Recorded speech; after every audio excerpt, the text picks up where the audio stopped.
Hello, welcome along to this, the first episode of Series 2 of the Turn 1 podcast, the show that is all about F1, really. What do we say? We're firstly on a brand new channel. Look at that logo down there. Says that we're on a new channel. Yes, that logo over there says that's me. But so there's other things that say there's everyone else as well. Same old me. Welcome along. We're going to talk about elder stuff, pre-season testing and everything else. And joining me this week are my regular guests of Will, Mook, and Henry. I say Mook, it's Emma. Hello. And Hello. Will's the only one you can see up on visual. Emma's not feeling 100%, so we've got a nice file photo. And we found this great photo of Henry from last season that we thought we'd keep hold of and use again this series. Yeah. It kind of works. How are you all? You all good? Yeah. Yeah? Excited. Not long till Australia. Not long to Australia. Not long at all, is it? It's literally this week. It's going to be good. So we got a lot to talk about. So let's go back to the beginning and talk about itchy ear. That's always a good thing. Talk about an itchy ear. Yes, itchy ears. They're fun. Let's talk about what happened at the start of pre-season testing. So let's go back to that car, that amazing looking car that looked very familiar to last year. The pink Mercedes. Who wants to kick us off on that one? What with Racing Point? Where do we start? Nothing wrong with that. Nothing at all. You can see it coming. Yeah, you can see it coming. You see this pink blur going by. I still like that joke from a few years ago, when they said if you put a Ferrari and a Williams in the wash, you get the Racing Point. There you go. It's all started. Season 2. You know I'm on it. Now we're back and live. Yep. Right. Who wants? So let's talk about the Mercedes. No, it's not the Mercedes. Let's talk about that car. Let's talk about that Racing Point. Who wants to kick off about the Racing Point? Why did it come about? How did it come about? Well, apparently they just copied pictures of last year's Mercedes. If you believe what they say, obviously. Yeah, I'd heard that basically they'd worked with Mercedes so long that they knew how the gearbox worked and where all the, technical gubbins needed to be. So just built the Mercedes. They've got the money to, so why not? Yeah. We forget that they actually buy parts off Mercedes, and they're quite close to Mercedes. So it doesn't surprise me at all.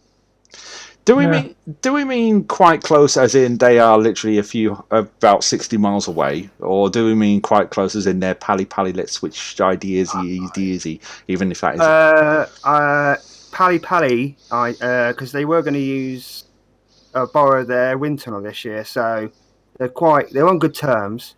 So why not have your B team best of the rest?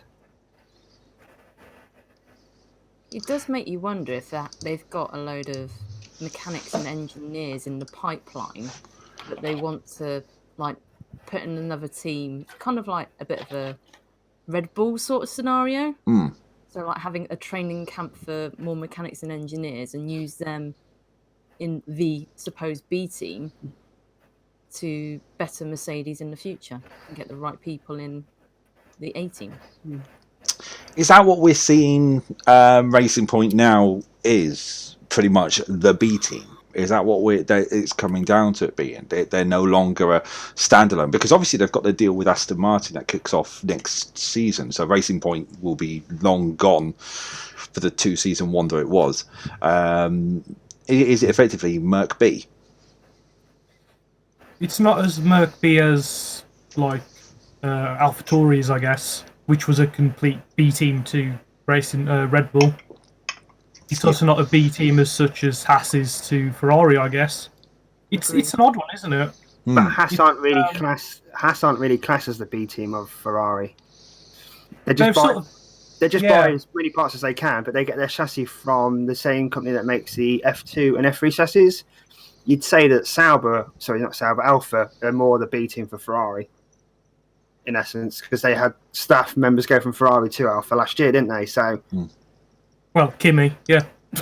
yeah, there was a couple of engineers as well. A couple of engineers switched across as well. Yeah. It's all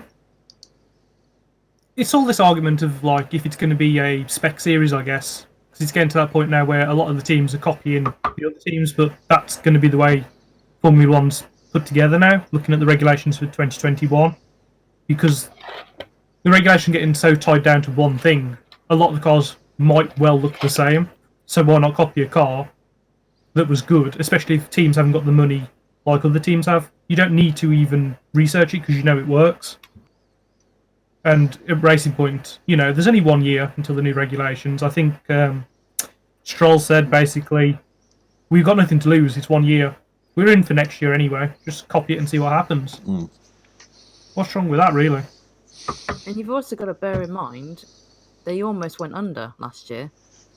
There were questions like if they were even going to make Silverstone at one point. And they were always punching above their weight despite the money challenges. So can you really blame them for copying a good idea when money's really tight? Tracker? Yeah. Sorry, have you got a mod in the chat? No. Can you make a mod, please? Oh, So crikey. you can ban that person, please. I haven't seen a person. No, that's fine. Oh, yeah, hang on. I'm on that bit. Bear with. Thanks. That's not too bad. No, but... Yeah, Okay. yeah. Dan, Thanks. hang on. Let me mod some people then. Welcome to Because the Turn On Podcast. welcome Live along to... admin. There you are, Henry. Your mod. Thank you. That'll do the job. And everyone saw what was going on screen there because it came up on Will's camera because I moved the screen. There we go. Which is all good. I should have really gone to main cam at that point and stayed on that one rather than anything else. But hey ho. What's going on in the chat, Henry? Just people. Everybody's just saying hello to Sorrel and obviously multiple clouds. They're just saying hello to each other. Oh, nice. So yeah, just a friendly chat. It's just a friendly chat. That's always good to hear. It's always good to hear. So, I mean, going back to what we were talking about with why not? Does it actually bring the sport down a bit because of this carbon copy business? Obviously it's not a carbon copy of the W10, but is it not like the fairness of the sport? It all depends how they've copied it. Do you know what I mean? I mean, they've still got to run the car and set it up and keep it going and then add to it through the season. It's not like that's it. That's all they're going to do all year, is it? It's a tough one. I think for its 1 year, why not? Why not? You would if you got the money and the know-how. So why wouldn't you? Yeah, I can see that. Plus, there's also the reliability they've got to be careful of as well. It's all well and good copying something, but have they got the reliability to sustain it? Yeah, Merck didn't come out to testing very well with the reliability, did it? No, it didn't. But it's a good point. It's a good point to find it now, not when they're racing, though, isn't it? I suppose. Well, yeah, obviously that is the point of finding it right now. But what do we think? What do we think that's... I've lost my train of thought. What was I talking about? Hello, F1. Hi. It's that time of year. No, that has completely gone. What was the last thing you said? Prompt me. We're talking about pre-season testing And Pre-season reliability. testing. and reliability. Yeah, okay, go back. That's it, reliability. Do you think Mercedes have hit that point that they've got that much of the advantage in that they're pushing that engine to the limit because they really don't have much more to do? And I know we're going to cover the next thing in a second. But in regards to power, they're trying everything they can, but I think they've probably maxed out on it. Is that probably potentially what they could be doing with it now? That's why it's failing? No, I think because they're just Go on, Will. Oh. Sorry. I was just going to say, I think they're bored, really. I was just going to say that Mercedes did a video with James Allison, and they found more horsepower or something this year, haven't they? So maybe they're at the limit of the engine now, but Maybe. if they're the best team, why not push it as far as they can go? What about you, Emma? What do you think? What have they got to lose? If they're going to blow it, do it this year. Because they're going to be preparing for next year already. Yeah, because This this is going to be car... like a bit of a fun year, isn't it? If we win the championship, then what have we got to lose? Yeah, because this year's car was made, before this last year's car was even ready? Yeah. Sort of thing, they said. So it's like, does it really matter at this point? As you say, there's other things that we are not talking about yet, which show how bored they were over the year and a half. Well, I'll tell you what, that leads nicely onto it, doesn't it? That leads us onto Das subject in hand. Yeah, but there we go. As we talk about, I can see you, Will. Now we are on full camera. You can now be seen, mate. I'll just look up here at you like that and go. I can't do it. It's about that dual axis system. Ingenious idea. I mean, what was it? It was test 2, wasn't it? It was a day 2 that it was released, and it was noticed. And if anyone is watching who is new to Formula 1 and wondering what the hell I'm talking about, well, this is as simple as this. Steering wheel, put alongside, driving along, and what you got is something with the front wheel called toe. So toe is where the wheels are if you've got it's nice and straight, that means there's no toe at all. It's nice to go down a road, but when you get to a corner, it takes a little bit more effort into the tyres and that to steer in. If there's a little bit of outward toe, it makes it easy to go in. If it makes it inward toe, it's just harder to steer it. What they do is they pull the steering wheel towards them, and it straightens the toe out on the straights to stop the scrubbing of the tyres, to stop them from overheating. It also helps with a little bit more speed. Not a lot, but enough. But also, at the same time, if they push it back in, it keeps the toe in to heat them up, more precisely for circuits like Mexico and stuff like that, the ones that take a couple of times to get a hot lap in, so it helps them do that. And we're talking literally a couple of degrees. If so, yes, I'm using a book to demonstrate, but I don't have 2 Pirelli tyres like Ted Kravitz to explain the situation. So, I thought you were going to go on the bed there, Tracker. Legs forward. Mrs. Tracker somewhere at the bottom with some tyres. Referring to toe as in feet, not toe as in air. Correct, yes. So, ingenious. And then everyone came out and complained about the legality of it. But Mercedes, we're already covered. I love this. The legality is as grey as this Sony PlayStation joypad. They are covered as long as it doesn't do anything else that they haven't told the FIA it does, if that makes sense. Yeah, because didn't they communicate with the FIA throughout the whole of this about the creation of this system? Yeah. So really, they could just go. The FIA said it was all right. Yeah. And we know how the FIA are at the minute. We'll argue with them. Oh, that leads me on to my next point. Don't bring me there yet. I mean, individually, as F1 fans, what do you think of that? We'll start with the person who's wearing the Mercedes top. What do you think, Will? From the Mercedes point of view, give us 4 DAS. 4? Well, what is there not to like about it, As I say, they were so bored, they've come up with a new innovative technique, Look at the F duct at McLaren, look at the fan at the back, the Williams mechanical the fan suspension car unit as well. Yeah. Double I think that video diffuser. came up earlier. They've just pushed the boundaries of the technology, found a loophole in the regulations, and come up with something amazing. Will it work? Who knows? It looks like it worked in testing. It's only going to be circuit specific as well. The straights maybe at Baku, obviously very handy if you had the DAS system. Monaco, probably not so much. It's not going to be working everywhere, but we don't know what it does.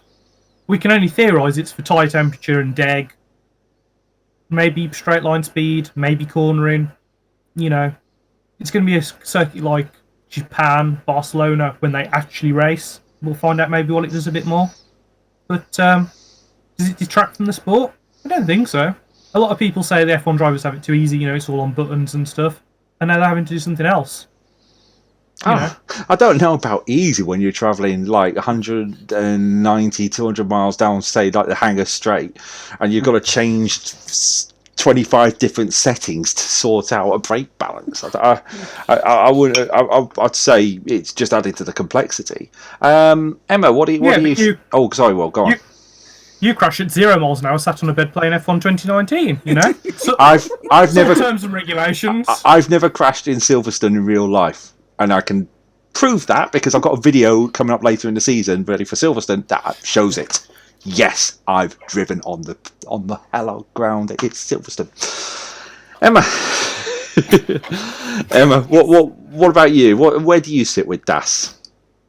I'm disappointed that it's not extended after this year. Right. Because it doesn't give other teams chance to develop their own ideas. Well, the top teams probably will because they've got the finances to do it, which we probably won't see until the European part of the season. And why not give the drivers a bit more of a challenge? I mean, that's what they're paid for, isn't it? Fair point. Very fair point. It's always good to give them a challenge, really, isn't it? Because they are the best of the best, the creme de la creme. They've made it all the way up there, apart from Pastor Maldonado and Roman Grosjean. But they're fair to be up that high. Most of them have deserved that seat in one way or another. Henry, what about Tracker, you? Just before I talk about DAS, you talk about Pastor Maldonado, but the last driver to win for Williams was Pastor Maldonado. There you go. Yeah, I know. Random fact of the. But I'm still. There you go. It's just a fact of the day. I'm still going to give this though. He's a crap driver. Well, he had the money, didn't he? So that's why he got in. Anyway, that's pretty much it. DAS. Yeah, over to you, Henry. DAS. DAS. Great idea. I agree with Moot that obviously it's next year, and most teams aren't going to bother now because they can't use it next year. So. Do Mercedes really need it? I don't think they do. But we'll have to wait and see, won't we? That's very, very, very true. I also have to say, well done to the clever sod that thought of the idea, because it's a really clever idea. Yeah. Absolutely. I'm with you on that one. Yeah, absolutely. Because you don't see many ideas like that come to fruition, really. Big innovative idea, and most changes are very small, like aero-wise, usually with winglets and everything else. This is actually a proper change. It's like a double diffuser. It was a game changer, wasn't it? So, yeah, it's a shame that these things are getting scrapped straight away. See, I wonder if Mercedes are doing this for another Formula E, where the regulations aren't so tied down. Because, their future is still not tied down to F1 at the minute. There's no contract saying Mercedes will even race next year. So are they looking... I mean, of course they do a load of stuff with the road cars as well, We forget F1 was always about progressing road cars, what we see in F1. 10, 20 years down the line we'll see in normal cars, depending on what it is. This is what I find exciting about F1, though, these little innovations that change how it all works. And the more they cut down on the regulation saying you can't do this, you can't do that, does F1 get a little less exciting, even though they're trying to bring it closer with the regulations, which we all want to see? He's cutting down all these things hurting the sport? I don't know. I guess we will find out when DAS actually gets used.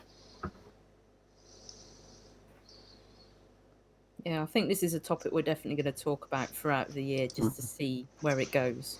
Yeah. It's a good one to go with, really, isn't it? With what's going on, because, like you say, in regards to it is all changed next season, but the engine side of things, it's the engines aren't changing that much, from what I understand. Are they losing one of the MGUs? Did I remember that one? Yes, no? Am I completely They've added one, haven't they, for this season, I think? Is it an MGU-H? So it comes in line with the turbocharger and the MGU-K, Right. I think. Hmm. But I don't know for next season. I don't think they've still decided for next season, I have to read no matter up. what they say. I have to read up about that on the FIA website. Have a look a little bit more. Henry, what's going on Yes, mate? chat, mate? What's going on in our chats? Soul says, still professional as always, Tracker. That sounds about right. Someone's put, can someone help Tracker, please? With a laughing face. Mm-hmm. I don't know who that was. There's a lot of laughing, smile faces after that. Puns ahoy from Nuke. Immortal McLeod says, everyone would complain because they didn't think of it. That's a good point. It's a good point. And he also says he thinks it's a good idea. Or great idea, sorry. Great idea.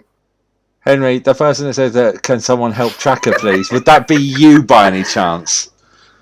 No, because I'm an angel. You all know this. And he's a mod. And he's a mod. Yeah. I could take his mod powers away, because let's face it, since I'm keeping Henry on screen there just to show the mod of shame. Mook and well, there we go. All users are now mods. There we go. Darry, I disagree with that. Thank you very much. Oh, by the way, For those who didn't know what he said, because anyone listening to this will be thinking, what the hell's Henry talking about? Darryl Lips has just come in and said, not an angel. There we go. Bring that on. Right, okay. So let's have a look at something else. Let's have a look at the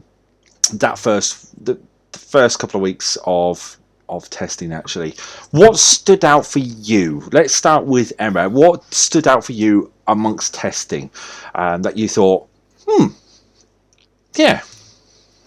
I was actually pleasantly surprised that Williams racked up over 700 laps. Yes. Well done, Williams. Absolutely.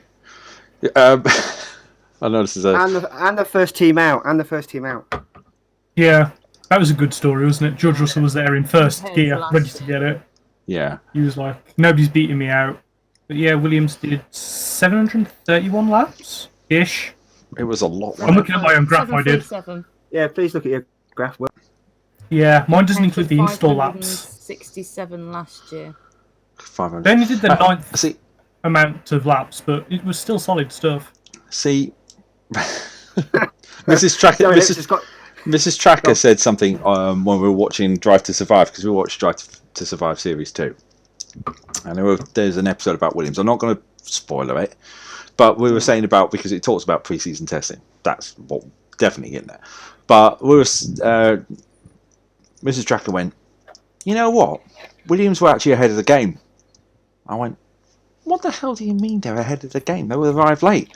I went, how many days testing did they have? 6. How many days testing was there this year? 6. I went, there you go. Maybe they did deliberately to be ahead of the game. Maybe they're throwing a curveball. I went, they finished last. She went, but you don't know how they're going to do this year, do you? She has a bit. What do we think on that? 8 What, to 6 days. What, Williams having a thing, or the 6 days? 6 days. Because, I mean, do they need 8 days? Will it affect the season? Really not. I might take this one. I suppose. Yeah, I'm not just a host. I suppose because the engine is so reliable, Merc aside, for saying that Ferrari had the same thing, and Renault had the same thing, and Honda had the same thing, but they're that reliable compared to when they were introduced in 2014 that they don't need that many days of testing. These are unchanged regulations for one, so they're literally just. I mean, look at the mileage. The mileage they've clocked up was incredible. I mean, you've got the lap counter. How many laps did the teams do in all testing? Do you So want me to run through all of them? Yeah, go from top to bottom. So this year Mercedes did 903. Yeah. Ferrari did 844. Yeah. McLaren did 804. Racing Point did 782. Red Bull did 780. Alpha Tauri did 770. Renault did 743. Williams 737. Alfa Romeo 735, and Haas 649. So Williams were 8th on that list. Then Alfa Romeo and everyone's favourite team at the bottom. Haas 649. So, but look at that. I mean, collectively, that just shows how reliable these cars are now. That they can just pump through the number of laps that they did. I mean, I remember 10, 15 years ago when pre-season was always about red flags. We didn't have a red flag until day 3 of test 1. I think that was Sebastian Vettel running out of fuel, wasn't it? Yeah, I can have a look. It was just a low fuel run. And yes, the red flags started happening the following test, because commentators were like, where are the red flags? Where are the red flags? We're already tested. Where are the red flags? And there were none. But yeah, I mean, look at that. They've all racked up over 600 laps. So next year, when the regulations change, should they have more days back again? Should it go back up to 8? It would make sense. It's the start of a new season as well, so they've got to test all the aero again. Mm-hmm. Especially if they're limiting the wind tunnel usage. You know, give us more on-track action as a fan. If they would make more of a thing out of showing us testing, I'd be happy to see it. Anyone else?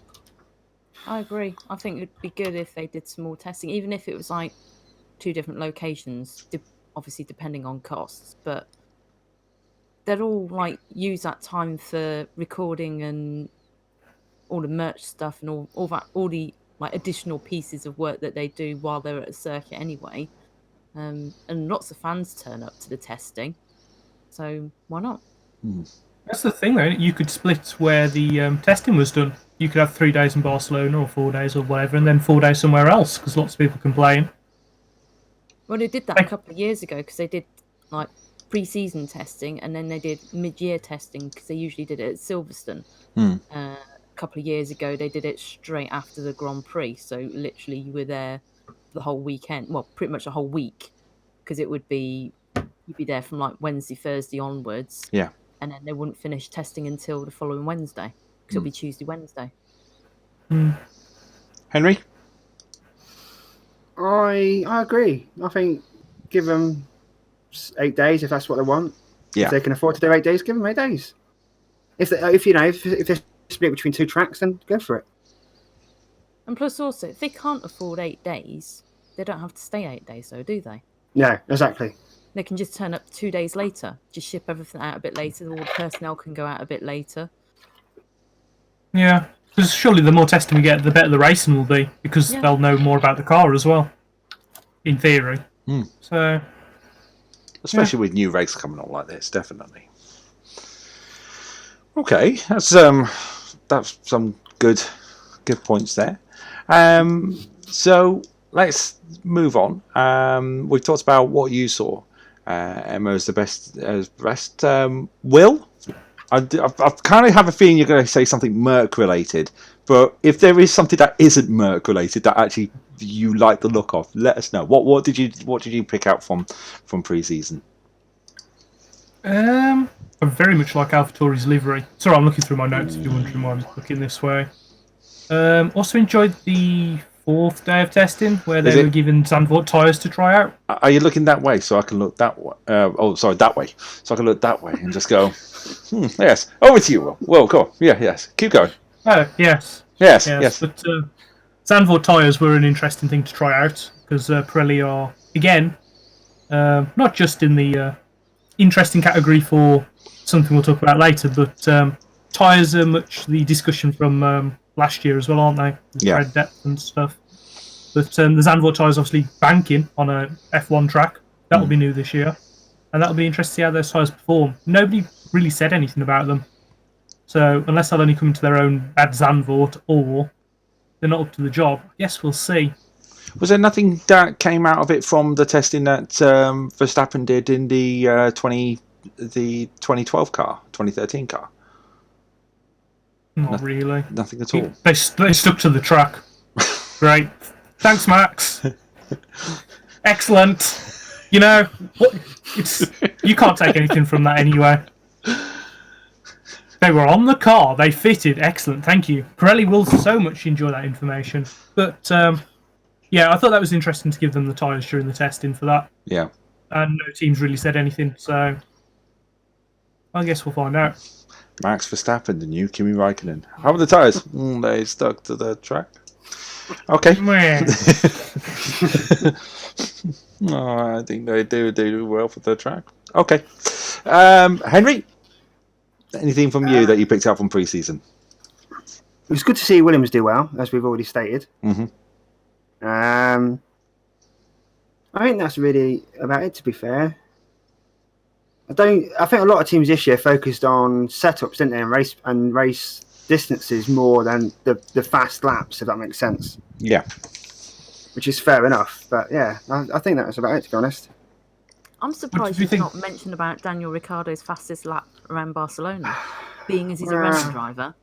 Yeah, there's fast lap times, but there's also fast lap times. I'm sure when we get to Barcelona, he won't be that far up the grid if he did that sort of lap time again, because I'd assume other teams will be quicker than Renault. Well, I don't know. Danny Rick had the fastest time for Renault, and it was reasonably competitive as well. It was third fastest lap of the testing, of 1:16.2. So it doesn't look bad on raw pace. You know, it's testing; you can't really look much into it, but it's a promising speed. Did Renault have any engine breakdowns this year? Because I don't think they did. They didn't have a problem with the floor or something like that. They were stuck in the garage for a while. They lost a couple of hours on, was it day 4? So testing to day 1. Yeah. Danny Rick was out for a while. That's why Renault's mileage is, well, the 743 is lower than what the others were, because they were just stuck in the garage. Yeah, I knew they lost a lot of time, but I didn't think it was engine related though. See, I think it was the electrical faults they were suffering from, well, for the past 3 years, should we say. Which, Renault, come on. You've had 3 years to find out what seems to be the same fault. I'm not going to say Renault are my favourite team, but my God, come on. Well, McLaren struggled with it last year, didn't they? McLaren got hit with it more than Renault did last year, didn't they? Because Renault had to flush out the system, didn't they, at some point in one race last year, if I remember correctly. Yeah, but where did McLaren come compared to Renault? Oh yeah. But that the car last year was awful. Renault car last year was awful. Oh. It's like they've kept exactly the same people on to do the same jobs, and they're just not. They're looking over everything that they've done, and they can't see what they've done wrong. They need to get some fresh blood in there, I think. Pat Fry. Was it Bahrain? And they both conked out? Yeah. Final lap or something like that? Yeah. That's unacceptable, to be fair, and it cost them a championship place, I think, looking at the standings last year. Yeah, it was both cars, wasn't it? Both cars went on that lap. We weren't good enough for 4th place last year. Even so. Even if we finished if both cars had finished that race last year, we weren't good enough. But when you look at the races last year, you go, that's where Renault dropped their championship. Oh, yeah. You can say Merck lost it at Germany. Obviously, Ferrari lost it at, where was it, where they both crashed? Brazil. You know, that's the track you go, Renault lost there. And it's not acceptable because the problem was still there. You know? So that meant Haas lost their championship from... Oh, every race. Yeah. Every race bar Australia. Bar pre-season testing for Haas. The one pit lane where he managed to crash. Oh, Silverstone, blooming heck. How do you crash there? We'll get on to Haas. Yeah. I think, yes. Yeah, we won't, because who cares? I don't think they're going to do well this year either. Well, we've got predictions actually. Haas, Hang on. Haas, but... We've had predictions here. So before the season started, obviously before the season started, the season hasn't started yet. Within our Turn 1 Discord, we've got a little section just for presenters. I know. We've got a thing for presenters, and we've asked each of the presenters to put down their predictions, and this is what they've come back with. So, 1st to 10th in the Constructors' Championship. So, I've gone with Mercedes, Ferrari, Red Bull, Racing Point, McLaren, Renault, AlphaTauri, Alfa Romeo, Haas and Williams. Will has gone. Hang on, let's get that back up there. Will has gone exactly the same. So he like for like. Yeah. Emma has switched round McLaren and Racing Point. And Henry has just gone Renault to win, no other team to finish. Renault are going to be the best, mate. Hold on, no, I haven't picked. Yeah, exactly. So you've gone Renault. No, I'll do it right now if you want. I can't alter it. It's an image. No. Has to win. Right, has to win. That is a good one. Has to win. Has to finish 10th is what I was going to say before you interrupted. Yeah. Has to finish 10th in the championship. There you go. There's my prediction. So Renault to win. No other teams to finish except for Haas. I think Mercedes, Red Bull, Ferrari top 3. Right, yeah, you've still got 4th Racing Point, 5th McLaren, 6th Renault, and then AlphaTauri, Alfa Romeo, Williams. 7th for Alfa Toro, for Toro Rosso, 8th for Alfa, and 9th for Williams. There you go. Thing is, though, I'm gonna say this. He deserved that. I gave him a week and a half to get it in. I even set a deadline saying, get your predictions in by Sunday so I could do this. So he thoroughly deserved that. Simple as that. That's what you get for missing a deadline. There we go.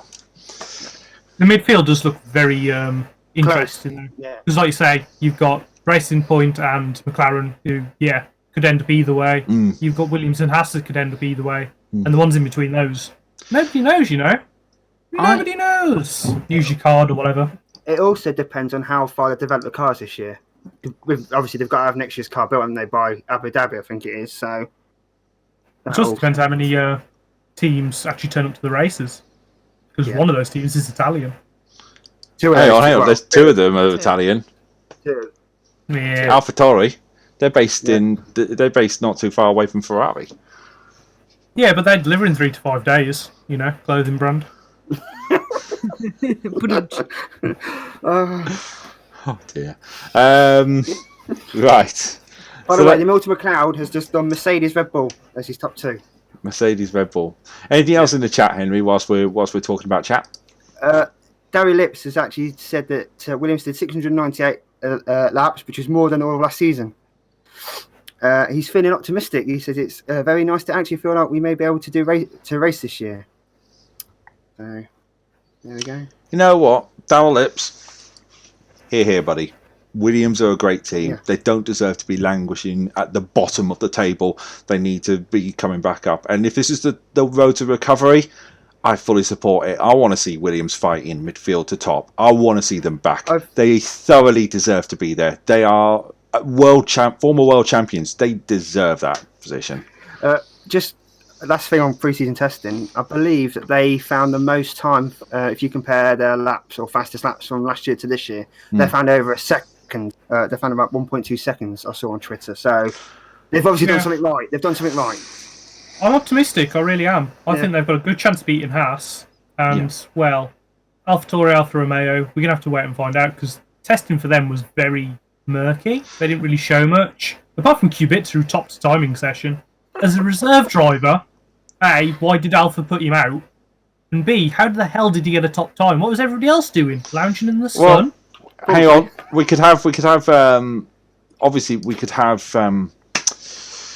Kimi Räikkönen's, well, this is a hobby, it's nothing for me, that kind of thing, because he now just treats it as a hobby. He even said it on Netflix. He treats it as a hobby. If he does that, then yeah. But I love Kimi there. I love Kimi. He's a good driver. But yeah, I suppose he just wanted to prove a point to Williams and just go, this is what I could do. And Renault, this is what I could do. You've lost out. Alpha got me now. Maybe that's why they did it. Yeah. And to be fair, Ferrari are that bad as they look. He could beat Ferrari. That would be funny if he gets a podium with Romeo. Emma, you've been a bit quiet. Well, I've noticed a lot of us talking, but not you. Anything that you'd like to bring in? Well, I was just going to say, like, the Williams on the last day of testing was about 6 tenths off the fastest lap. Doesn't that say a lot? It does. When were they that close? I know it's testing, but they're not bottom of the pack. I don't think they're going to be last this year in the championship. No. The worry is that with if Williams do what they do and move up the pecking order, Haas might go to the bottom. Will Gene Haas spend that money on on a team that's just holding up the rest of the pack? Or will he pull the plug for next year or 2021? He'll go, right, that's it, Haas out. And we'll be dropping down to 9 teams. That's a question. He's already said if they don't perform, they're out. It's not worth the money, he says. And it isn't, to be fair. It's a very expensive sport. Yeah. Well, I mean, they're not doing anything, are they? And nobody's going to miss Magnussen and Grosjean, especially not Grosjean. There'll be celebrations in the paddock the day he leaves. My God. Drivers can drive safe, but, you know, they're not bringing anything to the sport, apart from Drive to Survive. They should just go off and do their own spin-off series, you know, Drive to Survive. That's all they need. Gene Haas, Grosjean, Steiner. Writes itself. It's like Dallas. What you could have is you could have the official F1 commentary team, right? You've got David Croft, Martin Brundle, because they nick Sky's commentary feed for the world feed. And then you could have like the equivalent of the red button where you have the over 18s version. You have Gunter Steiner going, this channel is, I'm sure I've put this channel down as an over 18 channel. If I haven't, I'm going to do it. But you could go, oh, hey? What? Siri, shut up.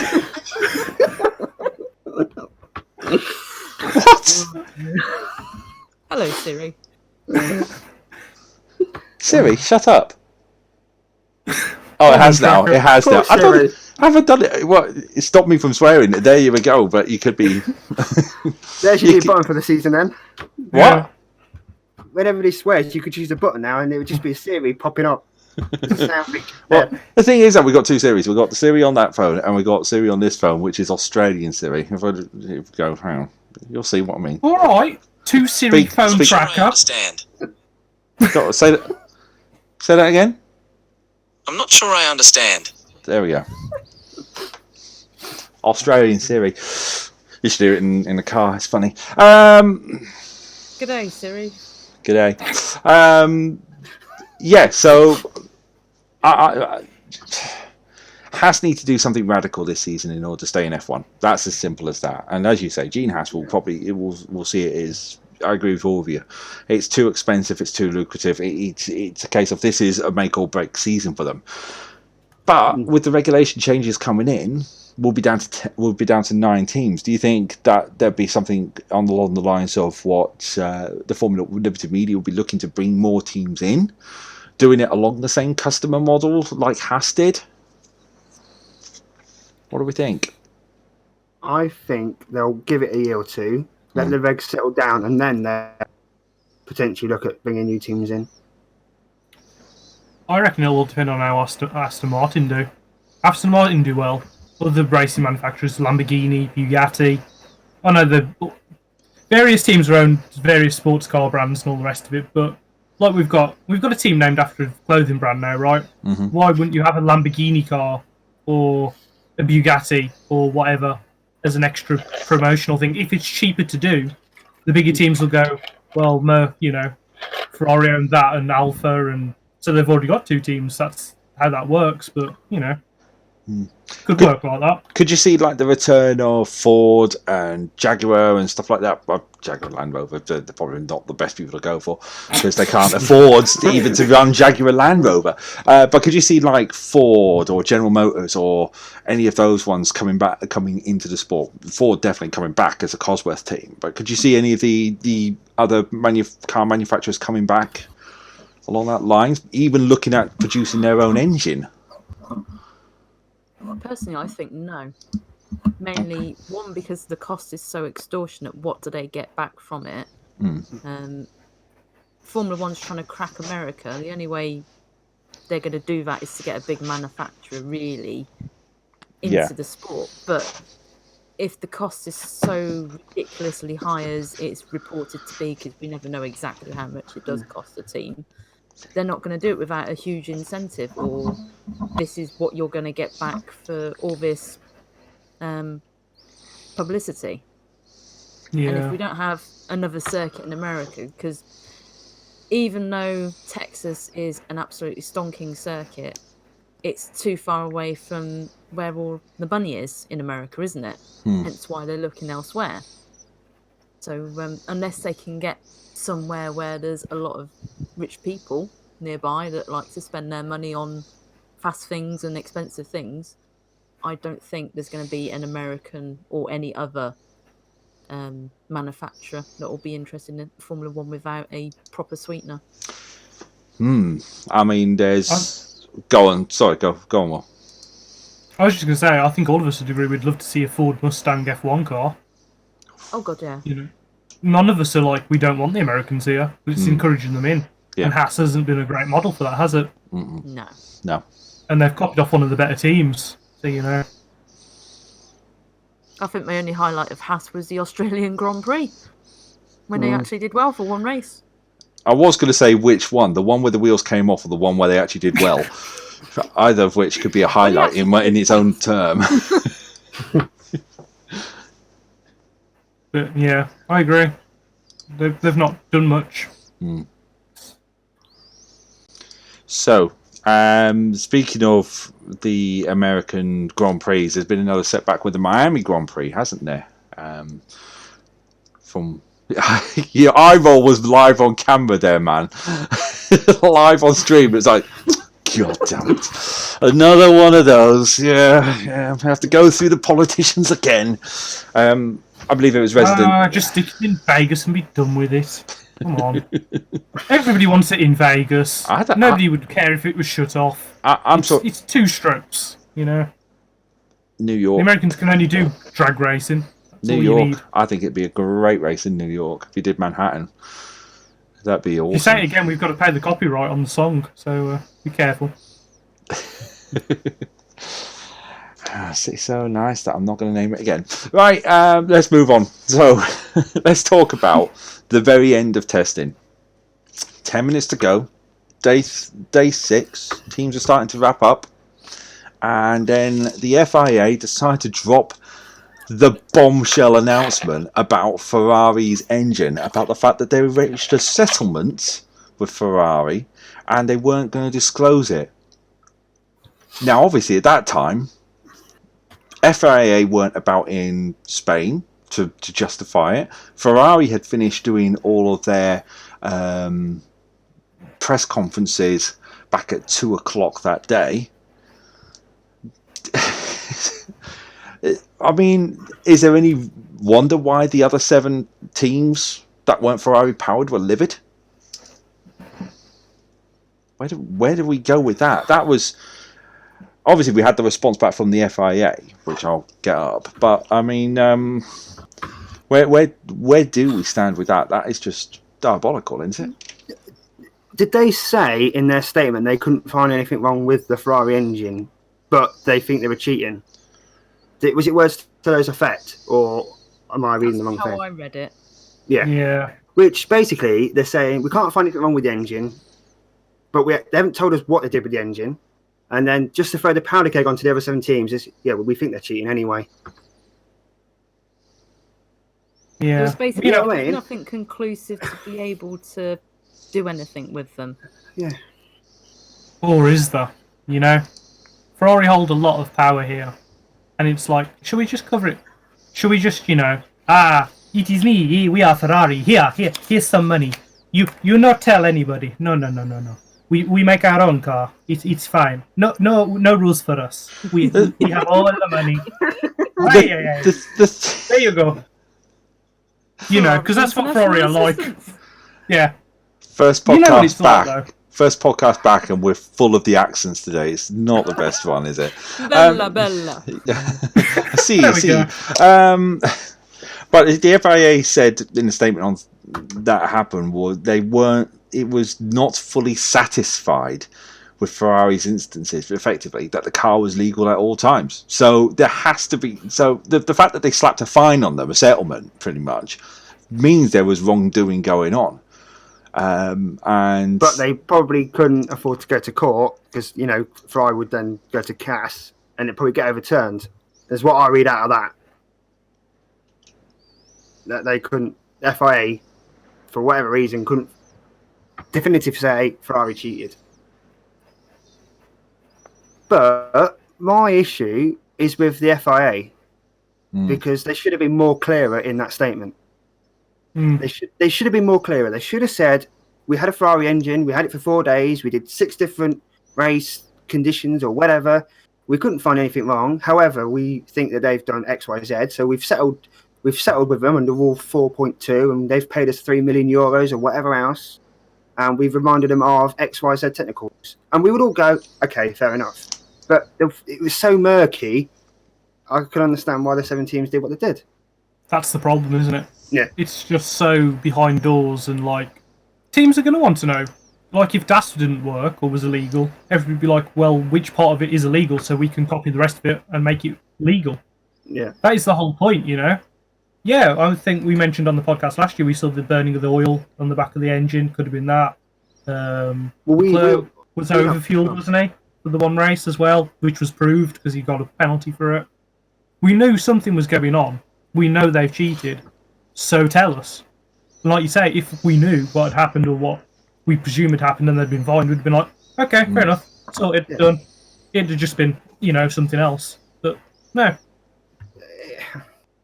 There was an instance in 20... The timing of the release as well, wasn't it? Yeah. Which adds to even more suspicion. I mean, even the F1 pundits, Will Buxton, said how dodgy that was on the F1 coverage. Yeah. That's how bad that was. Yeah. It's not on. For those who don't know the statement, this is the statement in full. It was so brief on the day. It literally is one paragraph. The original statement that came out on that day was, the FIA announces that after thorough technical investigations, it has concluded its analysis of the operation of the Scuderia Ferrari Formula One power unit and reached a settlement with the team. The specifics of the arrangements will be between the parties. That was it. That was the statement. There was nothing else there. So it kind of proved something. There was some form of dodgy, something was dodgy. We can't, obviously, if we're on a podcast, we can't say they were cheating and stuff like that, but we can say something wasn't right for a settlement to happen out of it. It's like, settlements out of court. Something's dodgy. Best word to use, dodgy. Yeah. The thing is, people, I've seen a lot of this on Twitter, Ferrari international assistants and all that and the other. But a lot of people forget about 2013 when there was an incident in 2013 with another team. And that team got reprimanded and banned from a 3-day young driver test, which is probably good news for them because it means it saved mileage on the engine and stuff. But for me, they should have been more clearer. I mean, they can't give us technical information, but they should have said, we had a Ferrari engine for 5 days, 4 days, whatever. We did 4 or 5 different race laps or whatever, or mileage or whatever. We couldn't prove anything without a doubt that they have cheated. However, we think they're doing X, Y, Z. We've settled out of court and we've reminded them of the technical rules. We'd all go, that's fine, but they didn't do any of that. Thing is, lawyers will have been involved with that statement as well, so they would have said, you've got to say the bare minimum, otherwise they could probably come back on us.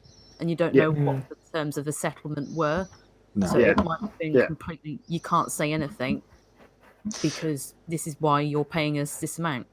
I mean, after pushing from the 7 teams, the statement effectively said along the lines of what you were saying is to avoid the negative consequences that a long litigation would entail, especially in light of the uncertainty of the outcome of such litigations, and in the best interest of championship and of its stakeholders, the FIA, in compliance with Article 4.2 of its judicial and disciplinary rules, decide to enter into an effective and dissuasive settlement agreement with Ferrari to terminate the proceedings.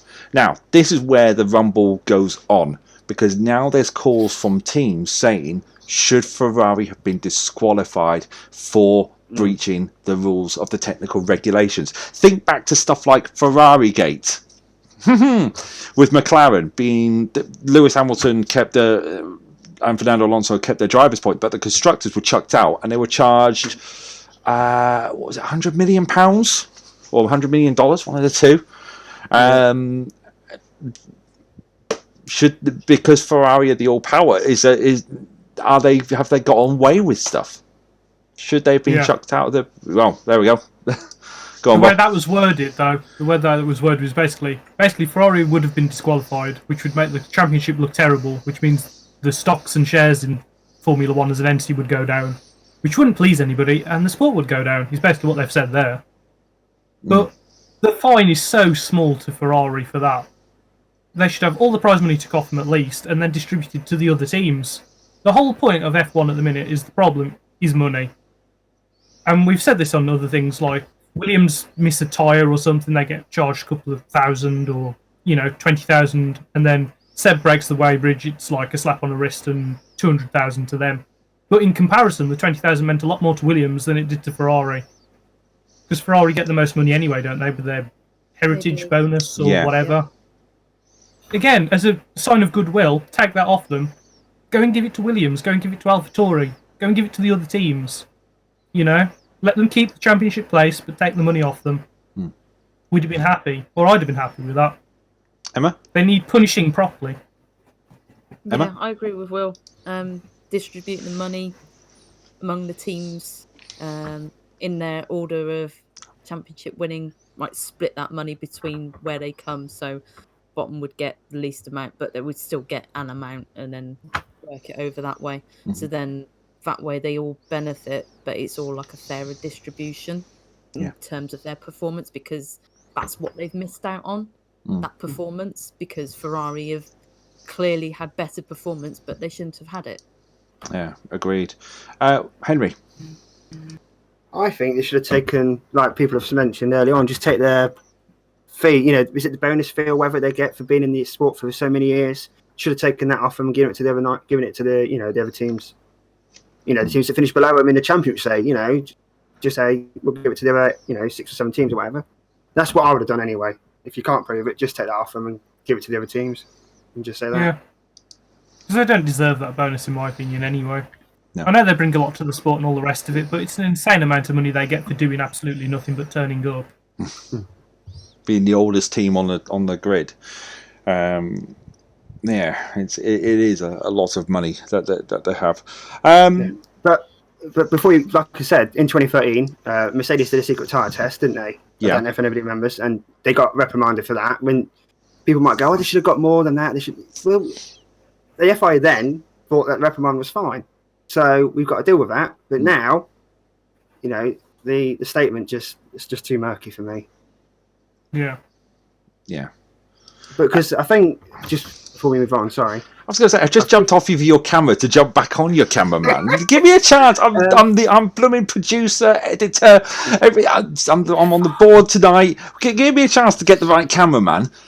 I'm waiting for full cast, and I'm going back to you. Look, I'll keep it on you for the time being. Did the teams I'm bringing it back to full cast. Now I'm bringing it back to you. Did the teams get the answers they wanted when they sent their second letter out? Because I believe that the Chase Carey and all those that got the second letter have backed the FIA. So I believe it was Wednesday today, wasn't it, that they wanted the answers, wasn't it, to their latest letters. Do we know if they got this or not? Because I can't find anything anywhere. Unless they haven't said anything. I'll have a quick look on my source. Thanks. The one thing that I've got is Jean Todt said he personally struck the private deal with Ferrari after the investigation to the 2019 engine. That broke as we went on air, 7:30. We went on air at 8. Well, it's still beforehand. The FIA ruled after detailed examinations, blah, blah, blah, blah, blah. And now Todt, who served as general manager, CEO, and special advisor at different points during his career at Ferrari, has said that he personally struck the private deal with Ferrari. As quoted by the Daily Mail, the letter wrote by Todt outlining his position read, 3 options were available: closing the case, bringing the matter before the International Tribunal, or entering into a settlement. And such decisions fall to the president of the FIA in accordance with the FIA judicial and disciplinary rules. The president informed and consulted with several other key FIA officials as well as the Formula One CEO with the objective of building a consensus on how best to address this case. The President solicited and received recommendations from the FIA technical, legal and financial teams, and also took advice from an external experienced attorney. That's pretty much it.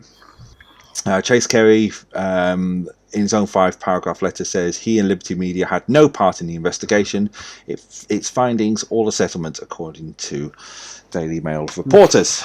And no, I don't read the Daily Mail, which just happened to appear on my source page. So there we go. So that's what we had. That broke about an hour and a half ago.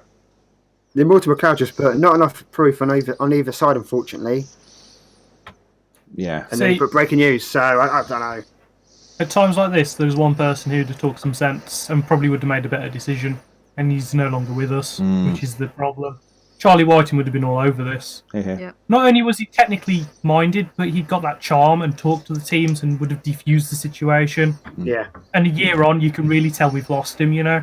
Yeah. And it's really sad.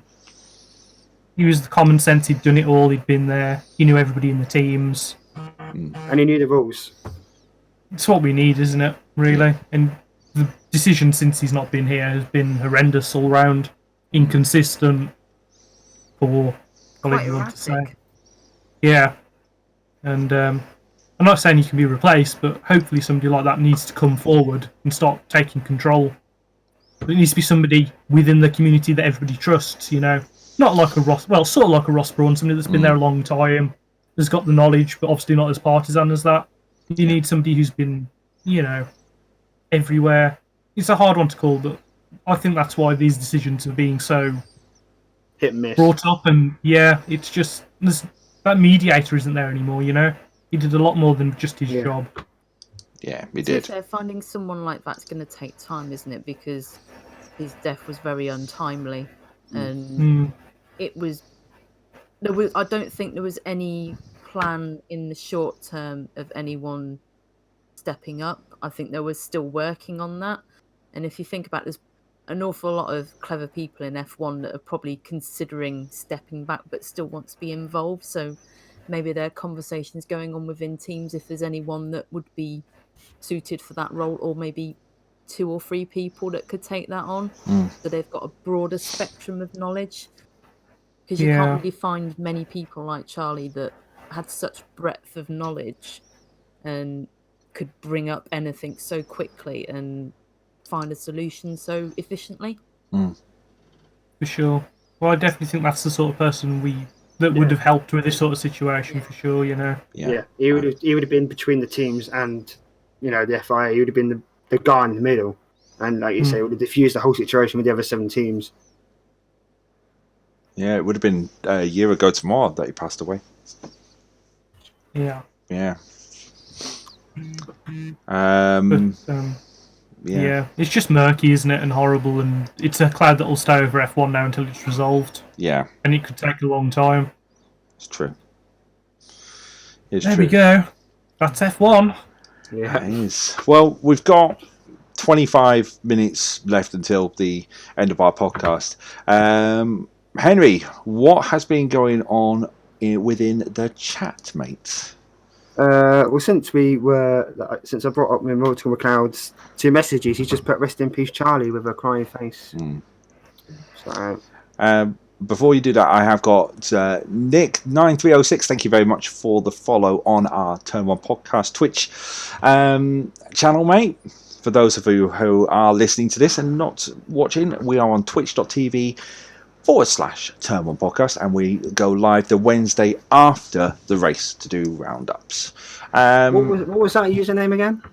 And that username was twitch.tv/Turn 1 podcast, and the username was Nick9306. Okay. And that was 1 spelled, you know, O-N-E, not the number 1. Yes, O-N-E. Turn podcast. Turn Yes. Turn podcast. Yes. Oh, we are international.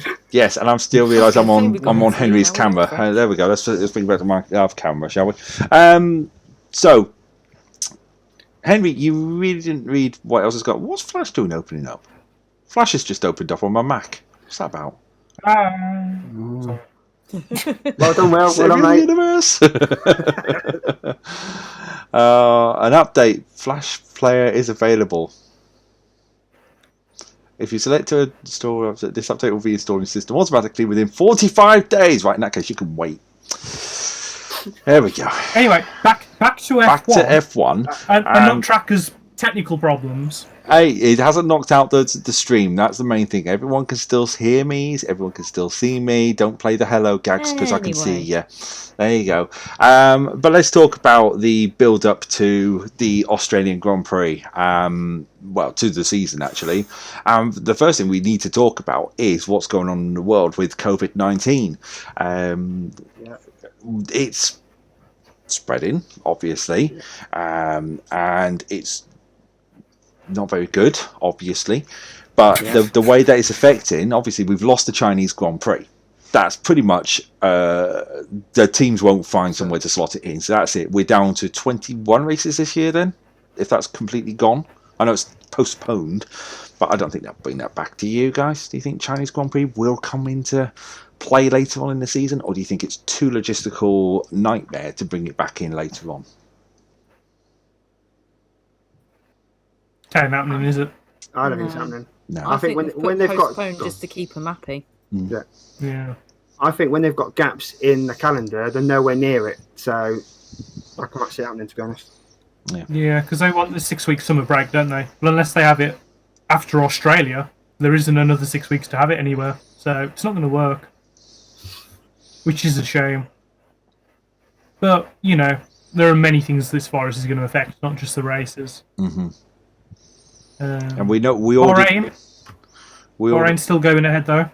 Yeah, behind closed doors, isn't it? So obviously they'll have the camera crew and the world feed there, but it'll be a behind closed doors race, which is going to be quite a weird atmosphere, isn't it? It's going to be like pre-season testing 10 years ago. One.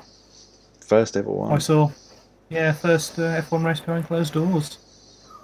I should also point out there's a team member from McLaren and 2 team members from Haas who are self-isolating at this moment in time. Yes. And they're just waiting for their test results back. Which the test results can take up to 5 days. Well, they said on Sky Sports News 6 to 12 hours. This afternoon. 6 to 12 hours they can get the test results back by. Right. Yeah, they're probably private though, aren't they? Yeah, they're probably gone private. So that's they'll why. get fast tracked and everything. Yeah, and rightly so, really, because they're quite at risk. Yeah. I was following another podcast, WTF1, and they'd gone to see the Mercedes car. How dare you bring up another podcast on this stream? They were the inspiration when I came up with this podcast, so I'll give it to you. But basically, they were going to see the drivers, and they weren't allowed to touch them for virus reasons. So it was really odd. The teams are taking a lot of precautions. There was a 2 foot gap as well, weren't there? When they did Red Bull did their press conference or media duty. Yeah. They had a 2 meter gap that you couldn't get anywhere near them, the drivers. So the team's taking it seriously, and they need to, because as we sort of mentioned earlier, the Italian teams and Pirelli, it's not looking good, is it? They might not get to Vietnam. They might not get to Vietnam yet. I forgot about Pirelli. We can have the F1 cars, but they got no rubber to race on. Well, they can send the tyres out because the tyre doesn't carry the disease, but obviously there'll be no virus, but there'll be nobody to monitor the tyres as such, apart from people who aren't in main Pirelli Italy. Pirelli Italy will. Wow. It got me thinking, about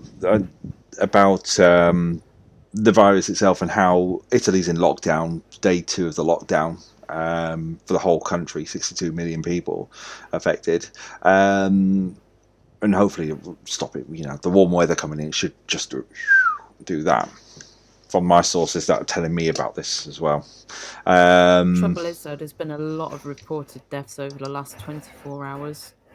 So you've just got to bear in mind there's a lot of people affected by this, and being locked down in your own country, that's quite a tough thing to do. Very.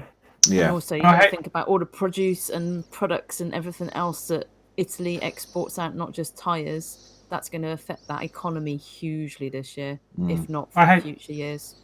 all the F1 fans that are like, why aren't they doing this? Why aren't they just racing everywhere? I'm like, there's people's lives at stake at the minute, you know? Exactly. Put your sensible cap on and think, just... No. I know we had a discussion on the Discord group in our private chat about whether if it got worse in Australia, whether or not to put the race on.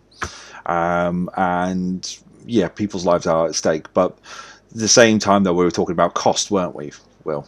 So if you remember the convo that we had. Oh, yeah. Yeah. Sorry, I was doing the thing. But for those of you who are tuned in and don't know what to talk about, when the lockdown came on, we were talking about if Ferrari and AlphaTauri can't make it. The FIA states that as long as 12 cars turn up to a competition, it classifies as a part of the championship. However, Ross Brawn has gone back on that with what F1, Formula One, say, and they won't count any races towards the championship unless all 10 teams turn up. And this is where we got to that point of, Will said, is there any point of going racing? To which I'd say, if Ferrari couldn't have made it to Australia, yes, there's a point.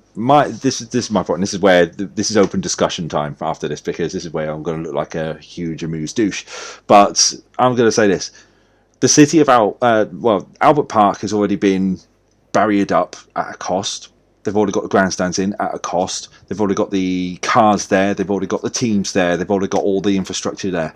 It will cost more to actually get rid of it, do all the refunds for tickets, do all the refunds for everything else that goes on there, than to actually just hold an exhibition race and not use the engine as, and you know, at the end of the day, the engine could just be used as an exhibition engine and get a fresh engine for when the championship actually starts. So it doesn't go towards the championship. What do you guys think? Am I being nuts, or what do you think? I completely agree with all those points, you know. But when I'm sort of talking about cost, I'm also talking about F1 is a dangerous sport. You can lose your life. Why race for something which is completely worthless to you, where you could die? You know, that's the serious way of putting it, but why would you risk your life when there's no need to, when it's worth nothing to you? Exhibition races are not going to be all out, are they?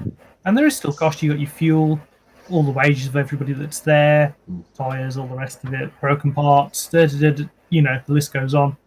But, you know, why would you risk it at all if it's not worth anything to you?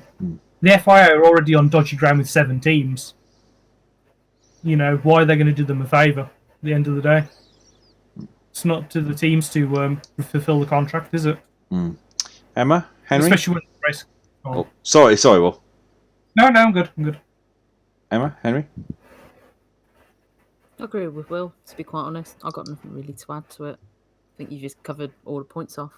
Okay. Yeah, I just think that if teams don't want to go to it, you know, if there's a race where, you know, Ferrari and all that can't go, I think other teams will just say we don't want to go. You know? I think the closest example I can think of is the US Grand Prix.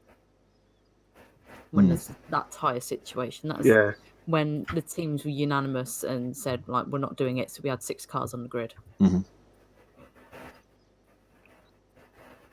That still counted as a race, though, didn't it? A championship race. It did count, because the difference with that one was that they voluntarily gave up. They voluntarily retired the cars rather than they couldn't make it.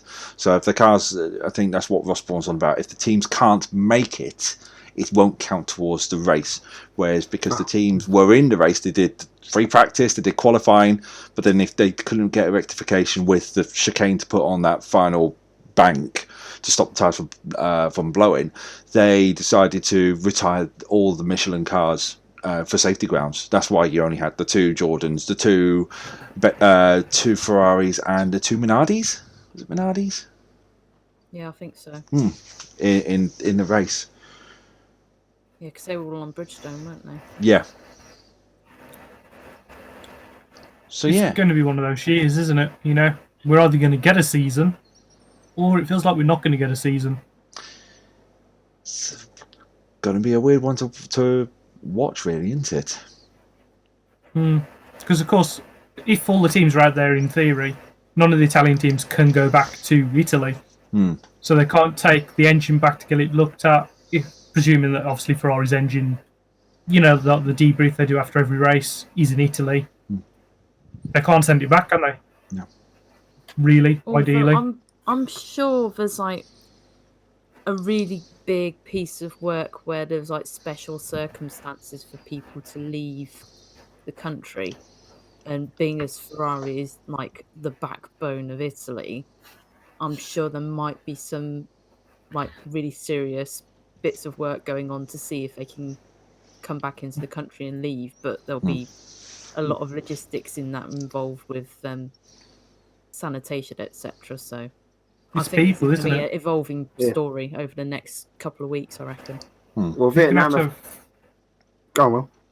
I was just going to say, you're going to have revolving staff Yeah. who are like in Italy but don't cross over, or one way or the other, or one person's going to have to follow the engine there, give it to the people in Italy, and then follow it back who hasn't had contact with them. It just gets really silly, really. But I hope it all goes ahead. My God, I do. Yeah, same here. But if it can't be done, it can't be done, can it? Yeah. Go on, Henry. I was going to say, I think Vietnam's probably at risk as well at this point because they've got an 18-day quarantine, haven't they? So the teams turn up on a Monday, ready for the race weekend. Everybody's going to be in quarantine. If they're from Italy, they're all going to be in quarantine. So I think they'll keep people out that way, and then they can do racing up there. Go from Australia maybe to Vietnam or whatever. So they're already there in the time zone, ready to go. I think unless every race is behind closed doors, and then each team keeps to itself, and every member stays with everybody else, if you know what I mean. So they're all self-isolating as a team. I can't see any other way around it. I'm just having a look at the stats for the coronavirus in Vietnam. The COVID-19 coronavirus is a general word. I apologise there, because that can be anything from common flu to influenza, common cold to influenza. Vietnam, total cases 38, which has gone up by 4. They've got 22 active cases at this precise moment, to which at the minute, thankfully, no deaths. And out of those 38 that have gone, 16 have recovered. So they're quite low risk at the minute in Vietnam, but I can see why they're doing all the precautions there as well. Whereas if you look at China, the where it started from, 80,790 coronavirus cases, leading to 3,158 deaths. 61,611 have recovered. So I saw that in the news where it started to do that tip where it's going down again now, so it's starting to fade away a little bit. But it is one that we've got to keep a track on what's going on around the world, and what other races from a Formula 1 point of view will be affected. You never know. It could be a lot of we'll probably say the Italian Grand Prix will go ahead, but when we get to the earlier stages of the season, we haven't had anything for Azerbaijan, I don't think, so that's fine at the minute. But when we get to mainland Europe, you've still got us, the UK, Germany, France, Spain haven't been mentioned. They're just as high as France with the total cases. So it's McLeod brings up a good point, and it was a rumour I'd heard about some of the organisers. Basically, if all the teams don't show up, the punters are going to want their money back. Therefore, they don't want to hold the race at all, because they're just going to have to pay it all back. right. There was a rumour going, just if Ferrari doesn't turn up, because if you're a Ferrari fan, you turn up to a race and Ferrari aren't there.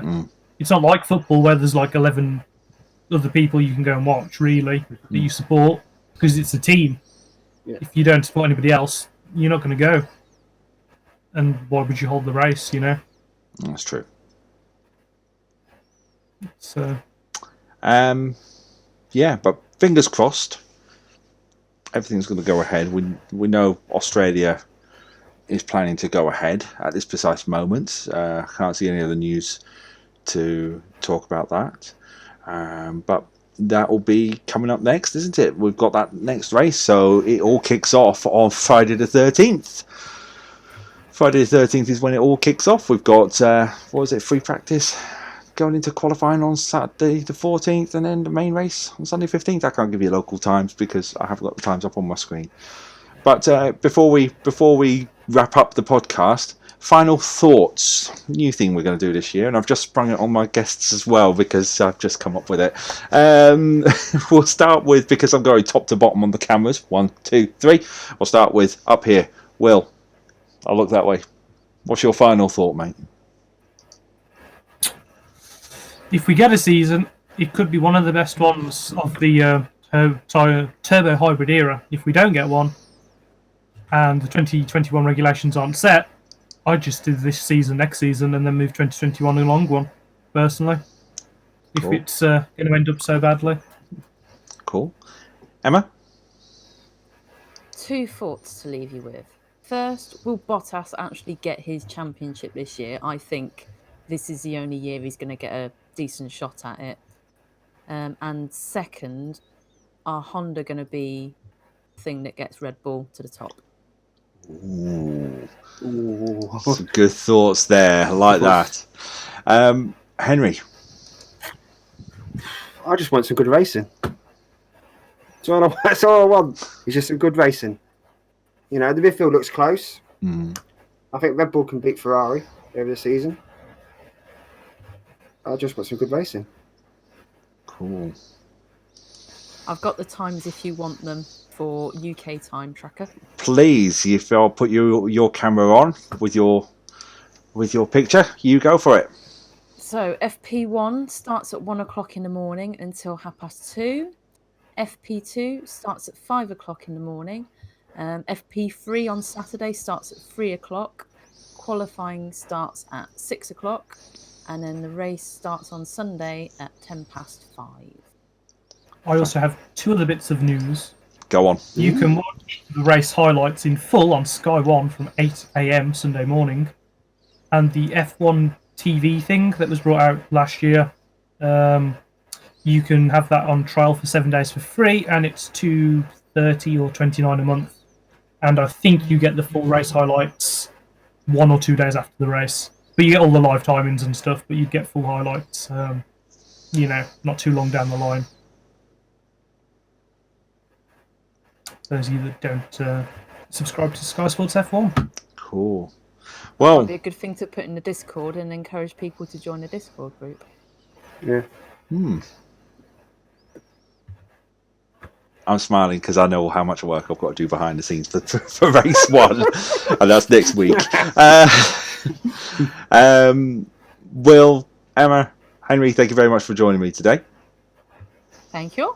Thank you. No worries. We'll go to the wrap-up screen. So, as always, I really should leave this on the screen because I can actually read off this one. Let me just read this off this one. You can find us on Facebook, Turn 1 Podcast. You can follow us on YouTube. Just search for Turn 1 Podcast in the YouTube channel and bring us here. You can follow us on Twitter as well at Turn 1 Podcast. And you can also email us at our new email address, turn1podcast@outlook.com, because I was fed up of the old email address and I finally got one that said Turn 1 Podcast on the front. And of course, if you are listening to this through our new service of Podbean, you can always join us live in the chat every Wednesday after the race, 8 o'clock, sometimes 8:30. Definitely finish at 9:30 at twitch.tv/turn1 ONE podcast. I think that's it. I think that was me reading through a long list of things and everyone thinking, God, he's got that nailed. And I realise I'm still live. There we go. Thank you ever so much for listening to podcast number 1. We are going to wrap up now. And I'll say from all of us here, I'll let them say bye-bye. Bye-bye. Bye-bye. See ya. Everyone, take care. We'll see you next Wednesday for Turn 1 Podcast Australia Review. Bye-bye.